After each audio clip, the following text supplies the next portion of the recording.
Olá, pessoal, sejam todos muito bem-vindos. O programa Momento Empreendedor está no ar. Eu sou Francisco Freitas, consultor internacional, e o meu perfil nas redes sociais, franciscofreitas.oficial. Inicialmente, os nossos agradecimentos às entidades, às empresas que apoiam o nosso programa, a Câmara de Indústria e Comércio do Mercosul e Américas, a Câmara de Comércio Exterior de Campinas e Região, Soci Business International Corporation, há mais de 25 anos transformando empresas comuns em negócios globais. Estilos cabeleireiros, sua vida com muito mais estilos. Revista Atenção, uma das mídias mais completas e influentes do interior de São Paulo. Tirola Group, soluções sustentáveis em injeção de produtos plásticos. OVG Bank Fianças, a sua segurança é a nossa garantia. E Utiama Oftalmologia, cuidar da sua visão é enxergar o futuro com clareza. Bom, pessoal, dando continuidade, à característica do nosso programa Momento Empreendedor aqui na TV FIB, Faculdades Integradas de Bauru. Sempre trazemos aqui grandes nomes, empresários, profissionais de grande relevância nacional e internacional. E hoje não poderia ser diferente. Eu tenho aqui um convidado que, para mim, particularmente, é uma emoção poder entrevistá-lo. Eu, como bauruense, sei da sua importância local, regional, nacional e também projetos internacionais. Um profissional que tem muita poeira de chão, muita experiência, que é o mais importante, experiência prática e resultados efetivos. Para vocês terem uma ideia, esse meu convidado, ele é empresário, comunicador e diretor-presidente da Diário do Brasil TV, uma TV local aqui na cidade de Bauru. Ele construiu toda a sua trajetória marcada pelo empreendedorismo, pela comunicação e pela criação de projetos que conectam informação, negócios e sociedade. Com experiência no setor de mídia, eventos e iniciativa de impacto regional e nacional, ele tem se dedicado a fortalecer o jornalismo independente, promover debates relevantes e ampliar o acesso à informação por meio de novas plataformas de comunicação. Nesta conversa, vamos então conhecer a sua história, os desafios que marcaram sua caminhada e sua visão sobre o futuro da comunicação e do Brasil. Seja muito bem-vindo, Renato Zaiden. Ô, Francisco, muito obrigado, viu, meu amigo Francisco, agora nós já estamos com uma amizade há mais de 2 anos, nos aproximamos, nos conhecíamos, mas não tínhamos essa convivência que estamos tendo mais ultimamente, é uma alegria para mim. E eu até queria dizer o seguinte, se amanhã eu tiver que ter alguém para fazer uma biografia, eu vou procurar o Francisco, porque desse jeito que ele me colocou, até me senti tudo isso, viu? Muito obrigado pelo carinho, pela generosidade. E é uma alegria estar aqui nessa casa, estar nessa faculdade, que é a FIB, aonde a gente tem não só eu, mas todo bauruense tem um contato com essa instituição que tem promovido diferenciais competitivos para o mercado de trabalho através da educação, mas tem um histórico da família Ranieri, do Liceu, né, de todos aqui, e que chegou através das outras gerações, aonde nós chegamos hoje. Eu estava vindo para cá, a Diário do Brasil TV fica aqui perto, que é a antiga TV Prevê, e estava vendo um bairro, tudo bacana que a família Ranieri trouxe para cá, tudo que se progrediu, essa região da cidade está crescendo muito, né? E eu fiquei feliz antes de encontrá-los aqui para essa entrevista, que também é uma coisa que me agrada muito, conversar com jornalistas, com amigos, com profissionais. Estou vendo aqui o Henrique, que é um jovem aí, prodígio dessa área de edição de vídeo, cinegrafia, festeiro, que gosta, né? Gosta de estar nos eventos, e que já trabalhou com a gente também, que eu tenho um carinho muito grande por essa geração. Então, muito obrigado pela oportunidade de estar aqui na TV FIB, no seu Momento Empreendedor. Renato, a recíproca é verdadeira. Para nós também é uma grande honra recebê-lo aqui. Também já deixo o agradecimento em nome de toda a diretoria da TV FIB.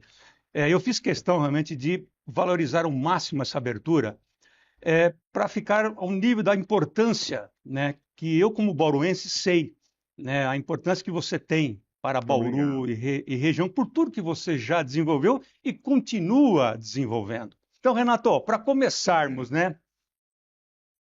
Quem é você, além de empresário e comunicador que as pessoas conhecem? Olha, uma reflexão inicial. Eu acho que eu sou um bauruense apaixonado, né? Um homem que tem fé na vida e fé no Cristo, que eu acho que é a grande sabedoria divina, vem através da mensagem do Cristo, antes mesmo das religiões, em que eu respeito a todas, mas e também um devoto, sem ser um grande religioso, da mãe Nossa Senhora de Aparecida, porque eu sou filho do pai, filho da mãe, como todos nós somos, né, nascido nessa cidade e nunca quis ir embora de Bauru, porque que eu tenho os meus avós maternos, meu pai, minha mãe. Meu pai hoje é nome de avenida em Bauru. Chegou lá de Cristina, Minas Gerais, passou por Campinas, veio para Bauru, inclusive pelos parentescos que ele tinha com o doutor Nuno, a tia dele, a dona Maria, esposa do doutor Nuno, prima, irmã da minha avó, e também em função da AIT, porque o pessoal da AIT, eu não sei se vocês sabem, eles eram do sul de Minas, e lá o meu pai estudava no Colégio Interno Doutor Toledo, e no mesmo dormitório que o professor Mauro, foram contemporâneos, eles tinham muita amizade, muito relacionamento. E aqui conheceu a família da mamãe, conheceu a minha mãe, e a cidade é onde eu nasci, fui criado, moramos 4 anos fora daqui, depois ele foi convidado para ir para uma empresa alemã, como diretor lá, mas ele não. Ele ia, mas a gente falou, nós não queremos que vá embora, não queremos mudar do Brasil e tal. E acabamos ficando aqui. Ele voltou para Bauru, inclusive, depois de ter saído dessa empresa. E era uma empresa alemã, Freudenberg. E a gente foi criado aqui. Quando eu tinha 17, 18, 19 anos, já estava namorando a minha esposa, a Sureia, e eu recebi um convite até para ir para o Rio de Janeiro, porque a Carmen, que era secretária do diretor da TV Bauru, aqui, TV Globo, ela gostava muito de mim e falou: olha, eu vou arrumar para você trabalhar lá no Rio de Janeiro, que a minha tia é a secretária do doutor Roberto Manin. Aí eu falei: nossa, que bacana, gostoso, porque eu fazia uns freelances aqui na televisão, tanto como modelo, como também como redator, que eu gostava já com 17, 18 anos. Flávio Pedroso, Mauro, o próprio Aragão, que são pessoas que, Zotino, fizeram essa televisão, que era TV Bauru, Canal 2, Rede Globo de televisão mesmo. Então, você começou, Renato, ali no Canal Na 2, na comunicação, eu não fui comunicação, funcionário deles, não. tá, mas você Mas eu começou, né? comecei indo lá, porque eles me chamavam para fazer o papel, para autor de comerciais, eu, Sapé e outras pessoas da cidade, jovens da cidade, né? Comercial de motocicleta. E a TV daqui, ela pegava quase que o interior do estado inteiro. Então você ia viajar, passear para algum lugar, as pessoas conheciam você. E aí eu já fui trabalhar dali, eu estava com um posto de gasolina que meu pai arrumou para mim, me arrendou, e acabei indo para o Colégio Ângulo, e no Ângulo eu acabei começando com o marketing, e eu ia fazer os trabalhos de marketing no Jornal da Cidade, e lá um diretor que me conheceu, que era muito criativo, Zé Eduardo Carvalho, me chamou para o grupo, falou: "Olha, você não quer vir para cá? Eu preciso de uma pessoa com perfil seu criativo para a gente ampliar isso, porque nessa geração dos anos 80, por aí, você não tinha muitas agências e nem muitos recursos para fazer comunicação publicitária, anúncios, essa coisa como um todo. E ele era genial e acabei aprendendo com ele e lá desenvolvemos. Num determinado momento, ele saiu do grupo e eu passei a pertencer e com 25 anos eu assumi a minha primeira direção. Um pouquinho depois eles me colocaram como sociedade. Aí criamos a 96 FM do zero. Eu tive a oportunidade de fazer tudo na 96 durante 30 anos do jeito que eu queria e fui assumindo o comando editorial do jornal. Acabamos criando o JCNet, que foi o primeiro portal também no interior de São Paulo, e a gente fez uma parceria inédita que foi com o UOL. Então a gente está na digital, tá? Depois tivemos jornais em Araraquara, Ribeirão Preto, São Carlos e uma grande sucursal em São Paulo. Então vivi e participei, construí com esse grupo da família Franciscato, liderado por ele, inclusive, que agora nos deixou recentemente, mas foi um grande homem, amigo, quase que uma relação paternal, porque é um respeito recíproco, com toda a família, né? Com os genros dele, com o Érico, falecido mortário, com as filhas, com o filho, e com todos. A gente tem um bom relacionamento, meus filhos são amigos, né? Até hoje. E vivi essa questão de ter aqui um grupo de comunicação que nós transformamos num grupo, e eu denominei como Grupo Cidade, né? Tive essa oportunidade, porque tinha muita liberdade, mesmo não sendo sócio majoritário, mas eles sempre me apoiaram muito. E nós conseguimos fazer, acho que uma história digna, uma história respeitável, de valorização da nossa cidade, da nossa região, mas da mídia regional brasileira, porque nós chegamos a ter uma proporção de leitores, de internautas, de ouvintes ao tamanho do nosso mercado, que chegava sempre a estar entre as 2, 3 primeiras mídias regionais do país, nessa proporção. Né? Você está em Campinas, lá o Correio Popular, um grande jornal. Mas Campinas é um mercado que tem 3 vezes o tamanho de Bauru. Né? Você vai ao Diário do Grande ABC, muito grande a tiragem. Sorocaba é muito grande.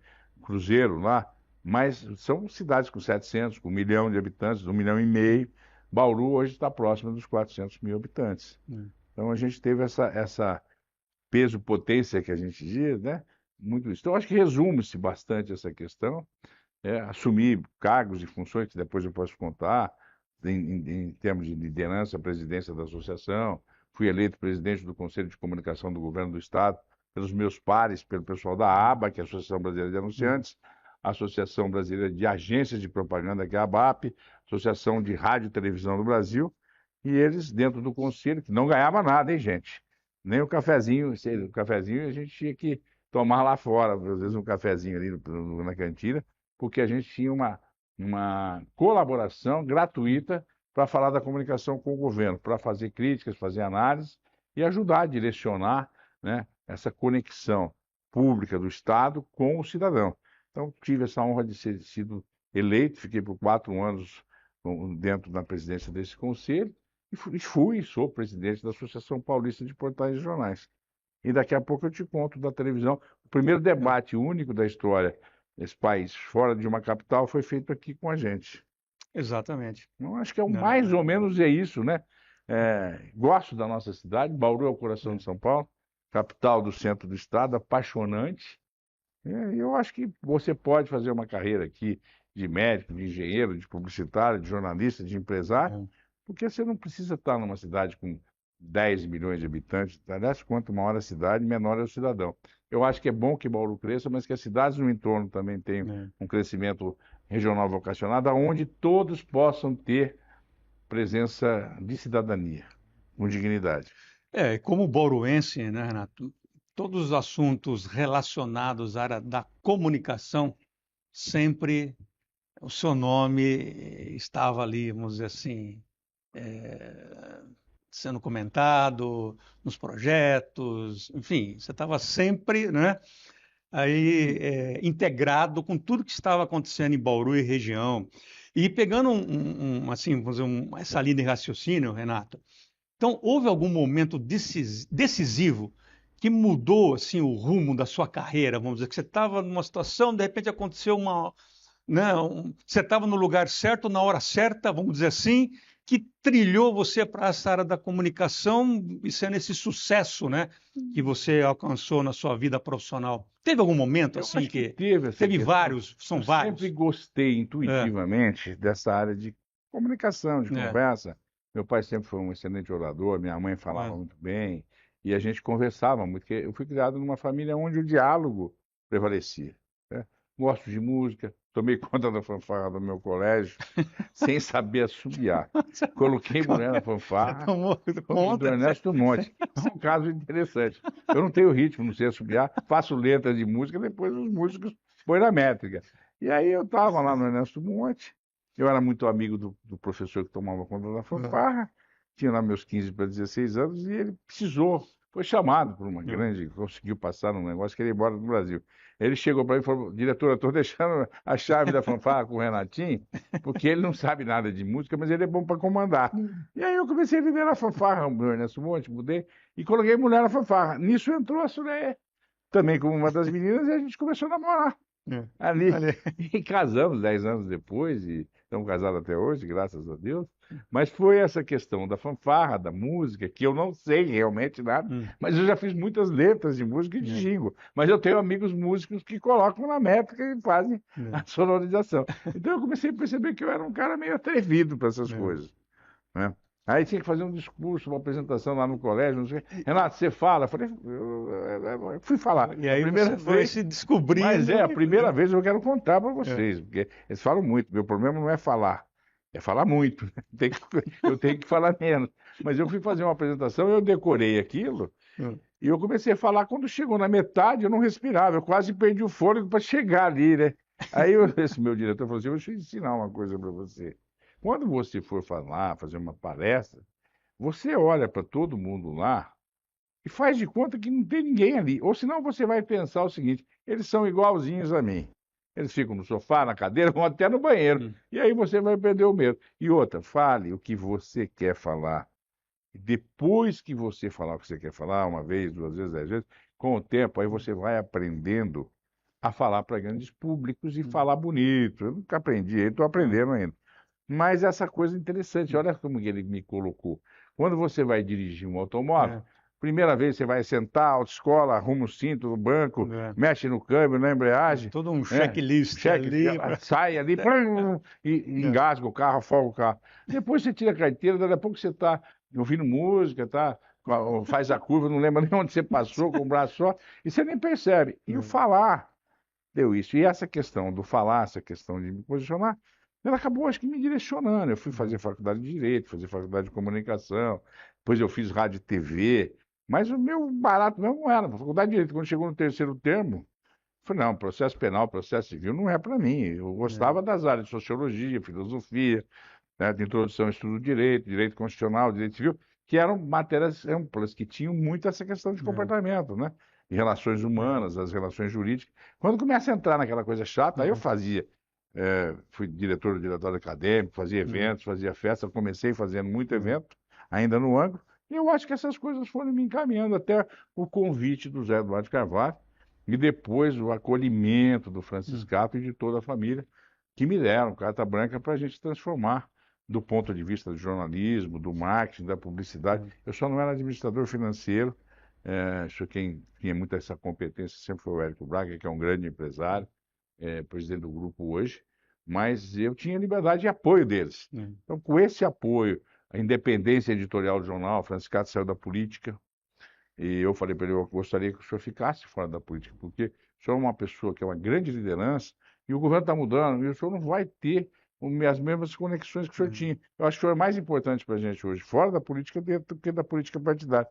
E ele ouviu isso, e foi muito importante, muito relevante, ajudou muito no desenvolvimento da cidade, o jornal participou de todos esses processos, e eu tive muita retaguarda dentro do grupo.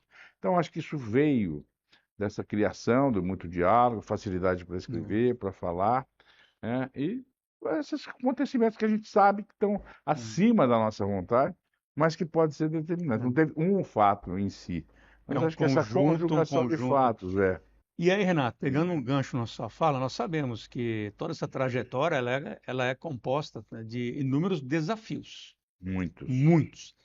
Teve algum, sim? Quais foram os seus maiores desafios no início da sua caminhada e que, de repente, você até pensou em desistir? Sabe aquele momento que, né? Olha, não foram poucas as vezes São vários, né? Foram que vários. a gente Né? pensou em desistir. Até porque, principalmente em mercados regionais, no interior, as pessoas não tinham uma noção do profissionalismo que poderia ser colocado dentro do jornalismo. E eu tive uma escola muito boa para isso, dentro da minha casa. Meu pai assinava 5 jornais. Os 3 nacionais. Quando aconteceu... teve um fato sim, que é muito importante. Em 1967, eu tinha 9 anos de idade, e eu fiz uma visita ao lar de escola Rafael Maurício, que hoje é onde é aquela loja de produtos animais ali perto da Praça Portugal, Pets, e lá tinha os abrigos, as crianças moravam lá, tinha um menino de 15 anos, que eu que tinha 9 para 10 anos, eu tinha o tamanho dele. E eu tinha um gravadorzinho de rolo, que era pequenininho, que a minha mãe gostava muito dessas coisas, e me emprestou e eu fiz uma gravaçãozinha com ele. E a minha professora ainda de grupo escolar, a professora Célia Ramos, que eu tenho muita saudade dela, ela falou, Renatinho, vamos fazer a redação e tal. Eu peguei e fiz a redação. E ela olhou aquela redação, uma amiga dela, que era jornalista, o Jornal da Cidade estava sendo lançado. Foi bom você puxar pela memória. E ela pegou essa matéria, a jornalista gostou muito, e publicou em agosto de 67 essa primeira matéria, que foi quando o jornal foi fundado. O jornal foi de 1º de agosto de 67, uma campanha muito bonita de televisão, eu lembro até hoje, e aquilo me empolgou com a questão do jornal. Franciscato era prefeito de Bauru também, amigo das crianças, tudo aquilo empolgava a gente. E eles montaram o Jornal da Cidade justamente para dar sustentação política ao grupo deles. E eu saí com a minha matéria publicada lá. Foi uma alegria, a escola toda reverenciou isso. Olha, o Renato já vai ser jornalista. Tá? Eu tenho amigos contemporâneos, Gilson Ribeiro, Fábio Sormani, Azenha, todos eles foram para o jornalismo, inclusive fora de Bauru, internacional, correspondentes da Globo, e eu não quis ir embora daqui. Mas esse fato, eu acho que ele já estava antecipando essa tendência de você estar na comunicação e tal. E eu não queria ir embora, porque eu já tinha minha namorada, gostava dela. A Carmen, vou arrumar para você lá no Rio. Eu falei, não, uma semana eu vou, outra semana ela não vem, eu não vou. A gente vai acabar, não vai, eu quero casar. Depois trabalhar eu quero, mas eu não quero. E eu sempre frequentei São Paulo, frequentei o Rio, congressos fora do Brasil, sempre. Tivemos escritório, tudo, mas a minha raiz está na nossa cidade. Então, acho que, de uma certa forma, você me fez lembrar desse fato da escola. Foi muito interessante. Eu acho que talvez tenha sido esse momento. Esse é o momento que foi ali Que me uma direcionou transição, ali, né? direcionou. Depois o Flávio me chamava para fazer comercial, começamos a fazer show junto, Flávio Pedroso, que era um grande redator, comunicador, que veio do Rio de Janeiro, São Paulo, e ele foi uma das pessoas que, quando ele fez 30 anos de carreira, jantava com o Dr. Roberto Marinho lá no Rio, ganhava lá um relógio de ouro comemorativo, não sei se era 25 ou 30 anos, o Aragão, o Mauro, todos eles, eu vivia muito lá naquela grande televisão, que hoje é a TV Tem, que foi do Ávila, que inclusive conheci muito o Ávila, me convidou para fazer parte do grupo dele, quando ele veio lançar o jornal Bom Dia, e eu agradeci muito a ele, continuamos amigos, por indicação, inclusive, do Amir Fara, que era muito ligado com ele, com o Faustão. Falei, eu não posso, eu quero agradecer esse convite, mas eu tenho um grupo, pertenço a esse grupo, e aqui em Bauru eu monto qualquer coisa com você, menos jornal, rádio e televisão. E montei a 96, né? 96. Começou comigo, do zero também, a gente tinha uma concessão. Enfim, tem essas histórias, eu acho que Deus quis que fosse assim, né? Acredito que tenha sido com as bênçãos dele. E são projetos que hoje, né, Renato, estão aí com todo o sucesso, vamos dizer assim, muito bem consolidado. Os jornais sofreram muito com a As pandemia. mutações, até nós vamos no segundo bloco, nós vamos entrar um pouquinho nessa área da a história de comunicação. todos esses meios de comunicação são histórias dignas, histórias de uma contribuição muito grande para a cidade, dessas famílias que bancaram isso até que esses meios se consolidassem, porque eles tiveram que investir muito. Não foi chegar lá e tal, e traz e faz um passe de mágica, não. Tudo foi feito como foi feito com o Expresso Prata. Uma empresa que virou referência no Brasil inteiro, uma melhor empresa de transportes do país, entendeu? Então, eu tive sorte de estar junto com essas pessoas todas. Você estava no lugar certo, na hora certa, com as pessoas ali certas, que trilhou. Eu sou muito grato. Agora, quero esquecer tudo de bom que eu recebi e também aquilo que eu também ofereci, graças a Deus. Agora, Renato, uma pergunta aqui só entre nós, ninguém está acompanhando, né? Só entre nós aqui. Quantos anos já de poeira de chão? Quantos anos, Renato? Eu comecei na TV com 17, lá fazendo meus papéis. Não precisa falar aí, mas quantos anos de caminhada? Eu tenho um pouco mais de 60 e bem menos que 70, pode ter certeza. Uma boa estratégia. Eu criei um slogan para mim, se vocês quiserem utilizar, eu gosto de criar slogan. Então aqui eu vou fazer uma camiseta lá para minha, estou fazendo agora design, eu vou fazer a minha grife, chama Adulto Contemporâneo. E embaixo vai estar escrito, meu tempo é hoje, ou seja, não tem mais idade, porque hoje eu acredito o seguinte, o etarismo é uma coisa que é preconceituosa. Né? Assim como um jovenzinho pode ter muita sabedoria, um adulto mais experiente, mais vivido, pode ter muita energia também. Então, eu tenho 67 ou 68, será que é 65, 63? Mas está muito bem, pô, tá muito jovem, garoto aí, tá muito bem. O meu tempo é hoje, então eu quero compartilhar com você o seguinte, eu tenho muita energia, graças a Deus, de fazer o que eu faço. Você fala em desafios, nós tivemos grandes desafios. Pegar um jornal político partidário, transformar no maior jornal e autossuficiente, um jornal rentável, um grupo altamente rentável, Renato, foi um grande desafio. Se você me permite até lembrarmos aqui uma passagem, uma dessas oportunidades as quais eu tive até de tomar um café contigo, e ali naquele bate-papo você comentou com relação à capa do jornal, que você que tinha que... eu tinha e de repente você tem que mudar uma capa de jornal, não é? Ali na... Muitas vezes, Eu tive a felicidade de formar uma equipe. Os últimos minutos ali, enfim, e é uma responsabilidade absurda, né? Na verdade, é o seguinte, eu tive liberdade e apoio. Nós criamos uma equipe de mais de 100 e poucas pessoas na redação. Lá na rádio eu criei também, eu tinha lá 10 pessoas, nos outros jornais que nós tivemos, né? E na minha empresa de eventos eu já não tinha tanto jornalista, que a Projeto Cidade sempre foi a que fez a Copa Davis do Brasil, a que fez o primeiro debate entre candidatos ao governo do Estado, que foi aqui com a Rede Bandeirantes, para o Estado todo. Mas lá eu tinha uma equipe de jornalistas e eu tinha muita autonomia e confiança recíproca. Mas a última palavra era sua, né? Não era, Mas eu não precisava ver todo dia, não. Então, Quando se tinha um sinal de alerta, uma lampadinha vermelha que acendia, eles me chamavam, eles me comunicavam. Aí eu escrevia o editorial, eu me posicionava. Quando tinha que falar pelo grupo, só tinha uma pessoa que falava. Sempre fui eu que tinha posicionamento, essa decisão. E acredito que cumpri com responsabilidade, com equilíbrio, porque nós somos um grupo, hoje não somos mais um grupo, mas fomos um grupo sempre conservador do ponto de vista de valores e democráticos no sentido de você. Eu tive a oportunidade de criar o Café com Política. Francis Cato era amigo pessoal do presidente Figueiredo e o Zé Dirceu era o primeiro-ministro do Brasil do governo Lula. Eu fiz lá, inaugurei o Café com Política com uma placa que tem lá o nome do Zé Dirceu, dizendo para ele que é o seguinte, que ele tinha que ser democrata. E apresentei ele para o Francis Cato para ele, e eles conviveram com pensamentos diferentes, mas o respeito, criaram até um vínculo de amizade, de bem-querer recíproco, embora tivessem pensamentos diametralmente opostos, mas eram pessoas que sabiam de boa educação, de comportamento civilizado, em que as diferenças entre o que eu penso e o que o outro pensa, elas não me fazem ter diferenças com a pessoa. Mas eu acho que o debate das ideias, sendo mantido a âncora dos seus princípios, dos seus valores, eu posso até mudar a cabeça de alguém, alguém pode mudar a minha cabeça. Agora, agredir, fazer essa coisa de gordo, magro, bom e ruim, doce, salgado, fulano é aquilo, você é aquilo, eu acho que isso realmente deixa muito a desejar no comportamento coletivo. Eu acho que nós temos que acordar para que as diferenças não nos façam divergentes.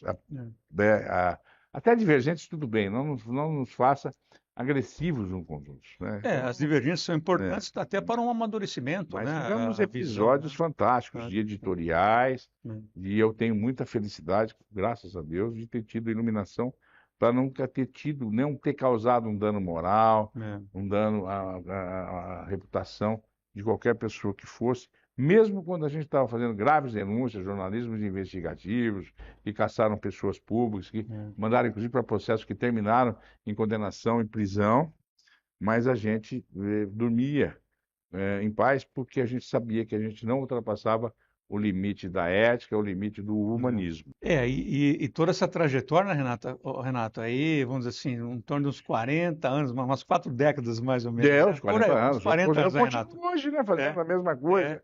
Comecei uma televisão, praticamente recomecei. Quer dizer, o pessoal fala, você é louco. Eu falei, de oxigênio, eu respiro, entendeu? Porque é paixão, é amor por isso. Eu acho que a cidade, 400 mil habitantes, mas os municípios vizinhos, só somos em meio milhão de habitantes. Uma metrópole. E o que pode trazer essas pessoas para proximamente? As grandes telas das TVs ou as multitelas, né? Porque pode ser na internet, pode ser onde você quiser. Desde que você tenha comunicação de qualidade e interação, a gente não pode perder isso aí.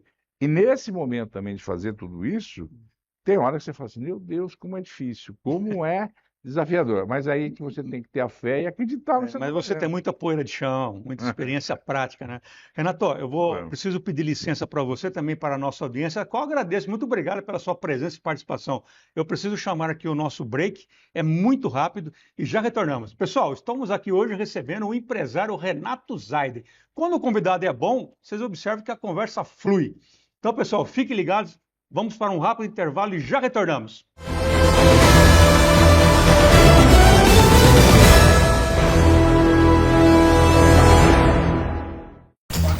Todo dia tem algo novo aqui na FIB. Aprendemos na prática, com inovação e tecnologia. Em cada desafio, a certeza de estar no melhor time do Brasil. Aulas com professores e pesquisadores experientes. Aqui a gente cresce e já começa a construir a carreira. Na FIB, o encontro vira propósito. E o foco é fazer a diferença. Inscreva-se para o vestibular. Quem faz, faz FIB.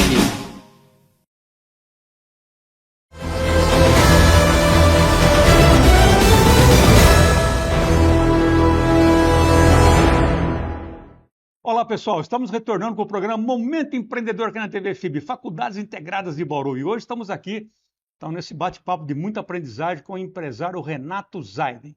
E antes, então, de retornarmos aqui à nossa entrevista com o Renato, eu gostaria de chamar o meu amigo, uma das maiores referências em negociações e vendas. É com você, Márcio Miranda.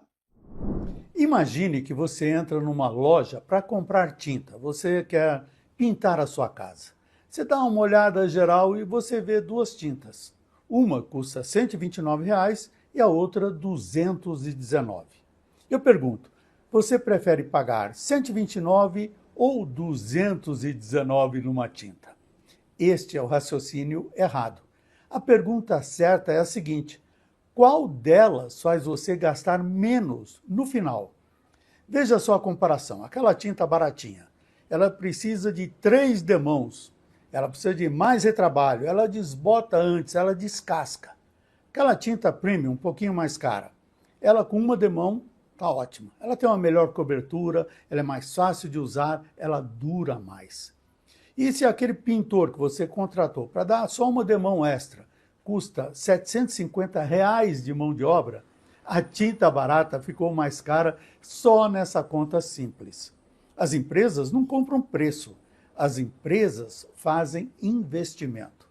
Então, se você é vendedor e só fala de característica, você está treinando o seu cliente a pedir desconto. Venda falando de dinheiro, em reais, não em adjetivos, falando de qualidade, bobagem. Transforme benefício em número. Se o seu produto economiza 2 horas por dia, isso dá R$ 5.000 por mês. Pronto! Saia da discussão emocional e entre na matemática. Experimente fazer isso porque vai ficar muito mais fácil você vender valor assim.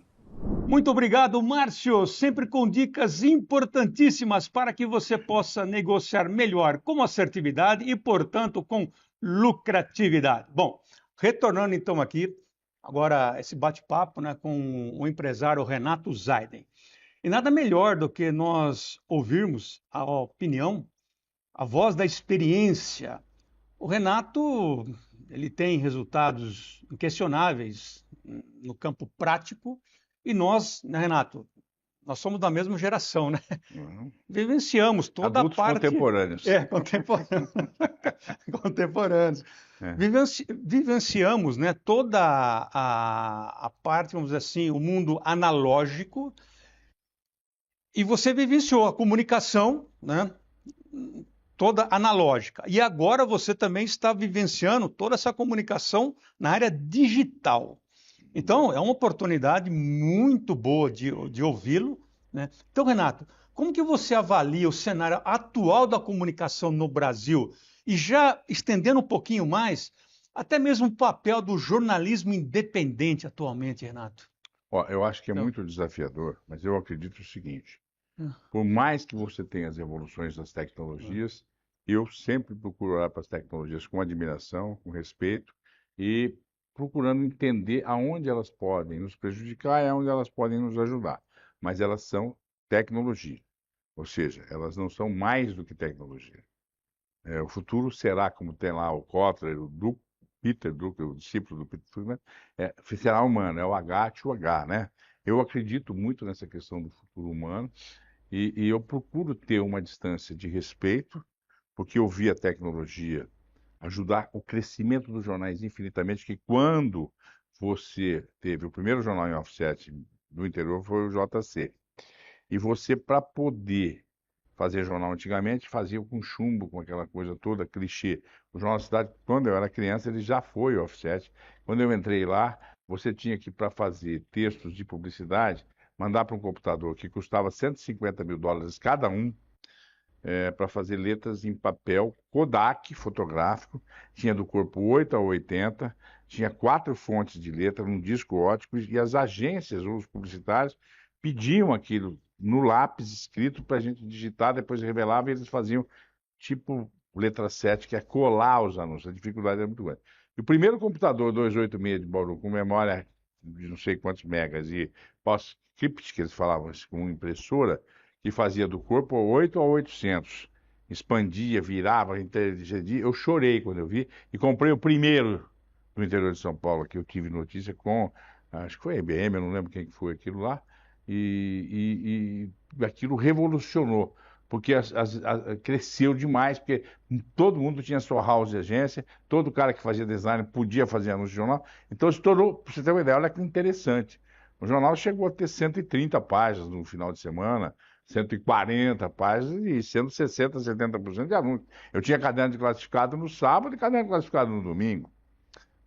Eu chegava a ter 60%, 70%, às vezes, na área publicitária, de utilização de espaço. Ao mesmo tempo, quando chega a questão das mídias digitais, a gente fez o primeiro portal, que foi o JCNet no interior de São Paulo, e eu fechei sociedade, parceria com o UOL, que tinha acabado de lançar lá, com o Caio Túlio Costa, que era o ombudsman da Folha, e ele fez, e lançamos aqui em Bauru na OAB. Então, tudo isso deu um boom durante 10, 12, 15 anos aí.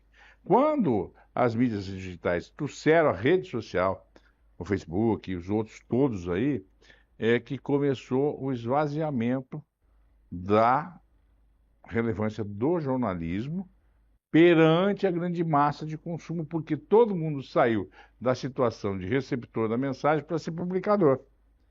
Então, aí não é uma questão que o jornalismo deixou de ter valor, ele continua tendo valor, não existe mais a mesma percepção de valor, porque as pessoas confundem comunicação, de uma maneira geral, de informação. E eu tenho uma tese comigo que é o seguinte: nós criamos uma sociedade hoje, nós não criamos nada, a sociedade se criou dessa forma, a informação está fazendo parte da comunicação da nossa vida e a gente não sabe o que é verdade do que é mentira. Então a gente tem a tese que é só fake sem news. Vamos ver direitinho, porque o que está acontecendo de banalização, de calúnia, de golpe, de difamação, de informação errada, inclusive gente falando que aquilo cura não sei o quê, faz não sei o quê. Quer dizer, eu acho que tem que ter uma regulação, não é censura. Opinião você pode fazer, e eu nunca fui censurado, eu sempre tive as minhas opiniões, liberdade de expressão. Hoje eu falo o que eu quiser, o que eu não posso falar é mentira, o que eu não posso falar é uma coisa que eu não posso provar, eu não posso causar um dano para uma pessoa, levantando dúvidas que não tem fundamento. Então, essa responsabilidade, eu acho que dentro do processo, quando ela estoura, ela extrapola tudo, mas eu vejo que nós já estamos começando a separar o joio do trigo. Isso é um processo que não adianta você querer comer uma fruta verde. Ela tem que ter o tempo de maturidade. Então a gente na vida vai aprendendo, Francisco. E você é um homem experiente, e você trabalha inclusive fora do nível das fronteiras brasileiras. Você está no comércio internacional. Você tem inclusive muito mais experiência mundial e mais conhecimento do que eu. Mas eu analiso como pessoa, como ser humano, e até um pouco filosoficamente, que é o seguinte: tudo tem o seu tempo. Nós voltaremos a ter uma diferença entre informação editorial jornalística de quem tem credibilidade, de quem assina, de quem está ali fazendo coisas bacanas, inteligentes, criativas, e das pessoas que estão utilizando aquilo de uma maneira banal, grosseira, grotesca, e outras muito mal intencionadas. Ou seja, Renato, poderia dizer que esse seria atualmente então, o maior desafio da comunicação? Eu acho que assim, um desafio comportamental não é só para a comunicação, né? Acho que é de geral, né? No geral, mas eu acredito sim que o processo civilizatório, ele nos levará claramente a um esgotamento desses modelinhos aí que todo mundo tem. Porque aquilo que todo mundo pode ter, ninguém dá mais valor. Entendeu? Eu lembro do primeiro Super 8 que eu comprei quando era menino. Comprei uma Super 8, quando eu tinha 15 anos, 14 anos, lá para brincar de vídeo. Tem até alguns vídeos guardados. Nunca fui um cinegrafista, mas eu queria ter. Hoje você tem no seu celular o recurso que você quiser. Você assiste 513 rios lá, em uma hora lá, e você não lembra de nenhum, porque está tudo igual. Aí se você não tem uma comunicação relacional, se essa comunicação não é identitária, por isso que eu estou dizendo, a comunicação de relevância, ela continua existindo. E nesse ponto, eu acho que quem tem expertise, criatividade, posicionamento, já está começando a se diferenciar do resto. Quer dizer, é jornalismo e o resto, é criatividade e o resto, é conhecimento e o resto.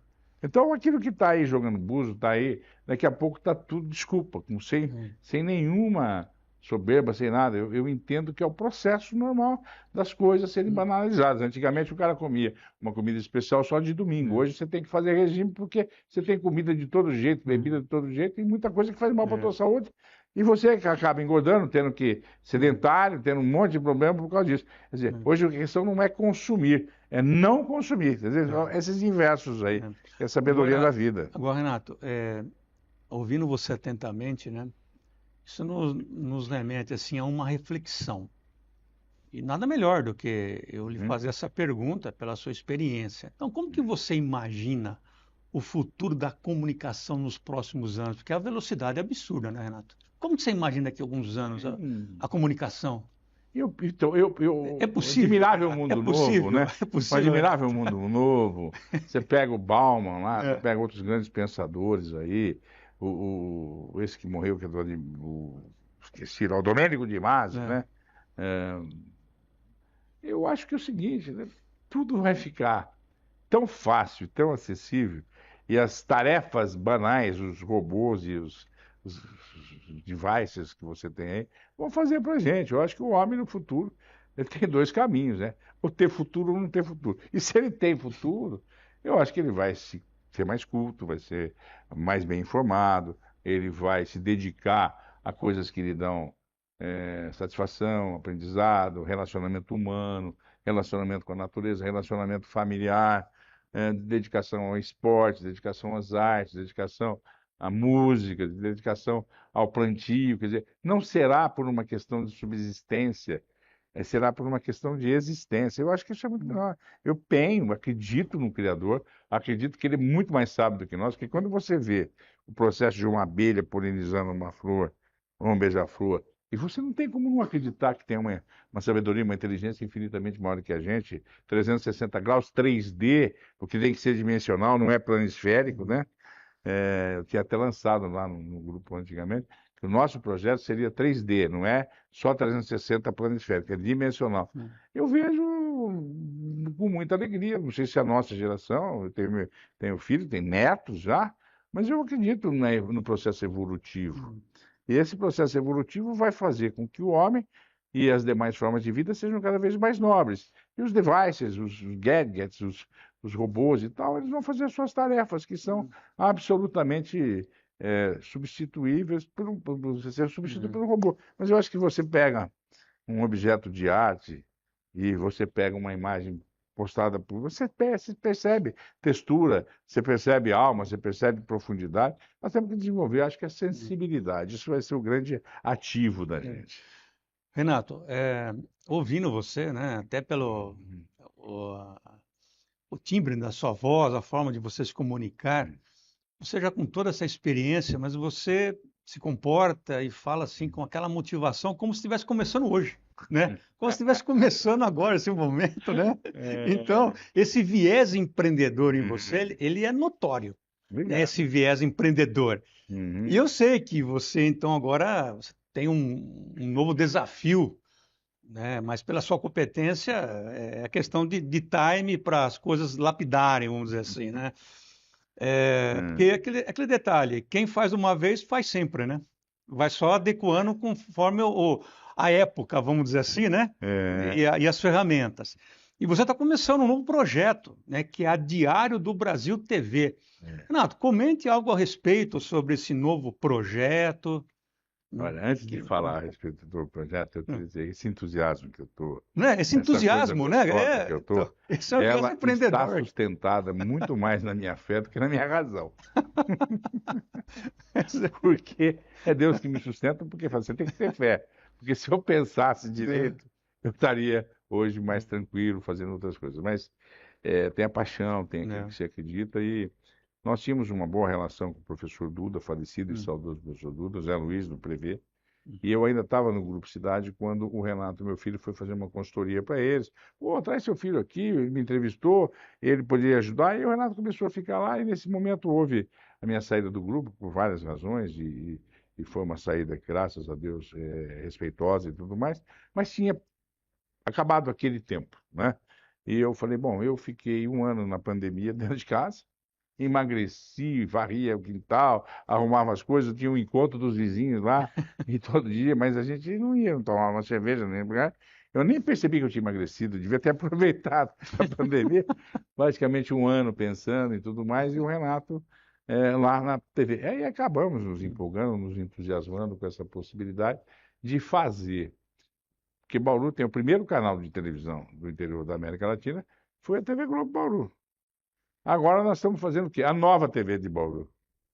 Porque você tem aqui a Globo, você tem a Record, você tem que são locais, filiais locais, né, afiliadas, mas com canal aqui. Você tem o SBT de Jaú, você tem a questão da Bandeirantes de Presidente Prudente, tem a Rede TV, eu acho que ela não tem muita proximidade na nossa região, e você tem a TV Cultura, que é uma TV muito boa, mas não tem uma TV do tamanho de Bauru, que seja. Eu sou pequeno perto das grandes redes, mas as grandes redes têm que falar de 100 cidades, 200 cidades, e eu quero falar de Bauru, os atores que nós temos aqui, Piratininga, Gurdos, Lençóis, Pederneiras, por quê? Eu digo o seguinte, você que está nos ouvindo aqui na TV FIB, que é uma TV que está fazendo trabalho educativo, ela tem uma audiência dentro dos canais a cabo, essa coisa toda, isso tudo nos aproxima.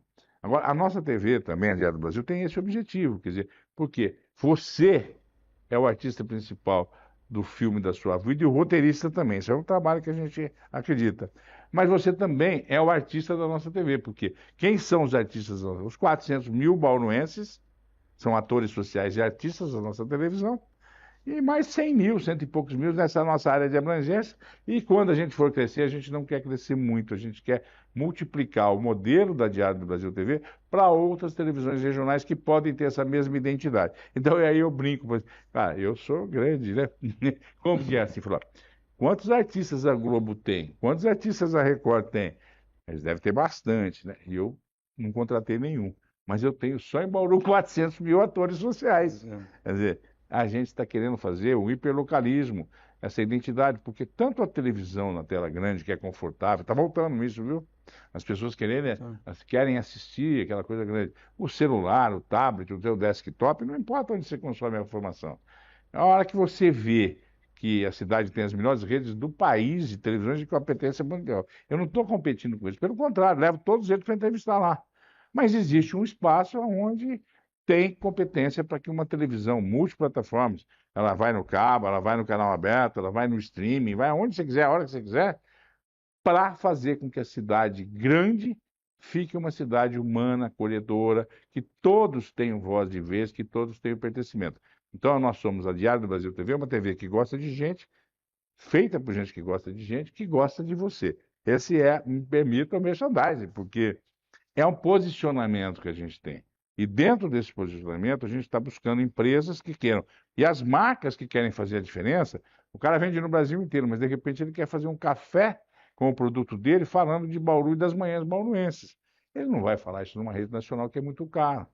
Mas se ele falar com os bauruenses, eu acredito que ele vai ter uma preferência do bauruense na hora que ele for no supermercado, que aquele produto dele está legal. A mesma coisa com uma rede de postos de gasolina, que pode dizer o seguinte, olha, o futuro pode ser tão, já estamos até criando uma campanha para ele, tão tecnológico quanto você queira, mas a gente nunca vai deixar de ter um atendimento humano. E aparecem os frentistas de cada uma dessas redes aqui. O que faz a diferença? Essa humanização.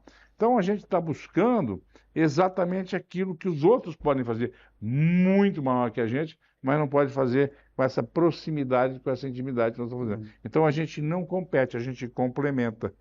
Entende? Não tem segredo, isso é uma coisa muito simples.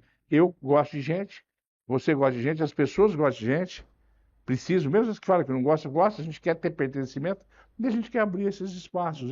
Então a gente não é uma empresa que chegou para competir, a gente veio para completar. Muito bem, Nato. Uma oportunidade. Agora, que tem que fazer oração todo dia. Para ter esse ânimo, você tem que fazer oração todo dia para ter esse ânimo. Sem a oração, a gente não estaria com esse ânimo. Renato, você precisa retornar mais vezes ao nosso programa, né? Muito obrigado. Você sabe, você é um profissional da mídia, você sabe que nós temos um tempo, né, da TV. Aliás, muito generoso esse tempo todo aqui para nós. Não, mas você... E é muito fácil, assim, entrevistá-lo, que eu falo no sentido assim, porque você conduz o programa, né? Então fica fácil para o apresentador, né? Fica fácil. Porque se deixar, você conduz. Se a Suzane estivesse aqui, ela já estava fazendo assim, menos, né? Mas é verdade. E ela que me dirige lá. Fui falar menos. Eu tenho uma dificuldade de falar pouco. Não, mas é muito bom, Renato, porque claro, né, você desenvolve o assunto, enfim, isso ajuda bastante o apresentador, né? Agora, Renato, então nós estamos caminhando para o final do nosso programa. Você gostaria de deixar uma mensagem, algo que você gostaria, né, porque o nosso público, como o programa já diz, né, é o programa Momento Empreendedor. Então é composto por estudantes, profissionais, enfim. Se você então quiser passar um pouco aí, né, assim, rapidamente, vamos dizer, porque o que eu digo em termos porque em função da sua trajetória, enfim, você tem bastante, vamos dizer assim, conteúdo para compartilhar. Mas uma mensagem, vamos dizer, que você pudesse então deixar aqui para a nossa audiência, até como um incentivo. O que você poderia dizer, Renato? Se dirigindo para aquela câmera ali. Um ser humano normal, sem estar investido de nenhuma competência diferenciada, nenhum poder eclético, eclesiástico, eclético não. Eclético a gente já é. Que é o seguinte, que é essa importância da gente saber que todos nós temos dentro da gente um potencial, uma competência, uma capacidade. E que demora um pouco ou demora muitos anos para alguém fazer sucesso do dia para a noite. E mesmo que você faça sucesso do dia para a noite, manter esse sucesso não depende só de estrela e só de sorte. Ele depende de muita dedicação, de muito empenho, de muita abstenção, de muito sacrifício, de muito sofrimento. E aí eu vi uma parábolazinha de uma pessoa que estava na UTI e o médico falou para o médico que queria morrer, porque ia se matar até, porque não tinha mais nada e tal. Falou, tá vendo o seu coração? Ele sobe e desce, sobe e desce, sobe e desce, porque ele está fazendo você viver. E na vida nós temos esse sobe, desce, sobe, desce, sobe, desce, que é o ritmo, né? Da ascendência, da descendência, da dinâmica de tudo isso. E a gente vai passar por altos e baixos, mas isso é, na verdade, a grande força da vida que está em cada um de nós. Nós não temos o horário que nós chegamos aqui antes de chegar, e nós não temos o horário para ir embora antes de ir. Portanto, entre o nascer e o ir, eu acho que a gente tem que viver construindo, acreditando e ser um eterno aprendiz.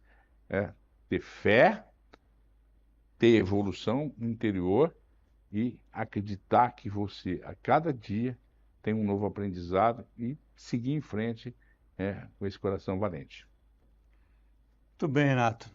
Então, gostaríamos mais uma vez de agradecê-lo imensamente pela sua presença, em nome também da diretoria da TV FIB, Faculdades Integradas de Bauru. E já estendemos aqui um convite para que você retorne uma próxima oportunidade. Eu aqui agradeço. Muito obrigado. Obrigado, Renato. Pessoal, então hoje eu tive a honra de receber aqui em nosso estúdio o empresário, o comunicador, o diretor-presidente, né, da Diário do Brasil TV, Renato Zaide, que construiu toda uma trajetória marcada pelo empreendedorismo, pela comunicação e pela criação de projetos que conectam informação, negócio e sociedade.